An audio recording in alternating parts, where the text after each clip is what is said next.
Hi friends, డాగ్స్ని లేదా మీ పెట్స్ని యూట్యూబ్లో అమ్మాలంటే మా ఛానల్ వాట్సాప్ నెంబర్కి వీడియో పంపించండి. అలాగే మన ఛానల్ని ఇంకా సబ్స్క్రైబ్ చేయకపోతే వెంటనే సబ్స్క్రైబ్ చేసి పక్కనే ఉన్న బెల్ ఐకాన్ని యాక్టివేట్ చేయండి. Friends, let's start the video. Hi friends, welcome to our channel.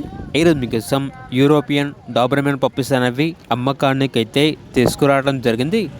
Male and female available ఉన్నవి. పప్పీస్ యొక్క ఏజ్ వచ్చేసి 45 days. డీవార్మింగ్ మరియు వ్యాక్సినేషన్ కంప్లీట్ అయింది. ట్రాన్స్పోర్టేషన్ ఏపీ మరియు తెలంగాణ ఈ 2 స్టేట్స్కి ప్రొవైడ్ చేస్తారు. పప్పీస్ యొక్క ప్రైస్ వచ్చేసి కస్టమర్ కాల్ చేసినప్పుడు మేమే చెప్తా ఉన్నా బెస్ట్ ప్రైస్కే ఇస్తాము, ప్రైస్లో డిస్కౌంట్ అనేది కూడా ఇస్తాము అని అయితే చెప్పడం అయితే జరిగింది. పప్పీ కావాలన్న వారు ఈ వీడియో కింద టైటిల్లో ఓనర్ నెంబర్ అనేది డిస్ప్లే చేయడం జరిగింది. ఓనర్కి కాల్ చేయండి. అలాగే మన ఛానల్ని ఇంతవరకు సబ్స్క్రైబ్ చేయకపోతే సబ్స్క్రైబ్ చేయండి. Thank you. By by.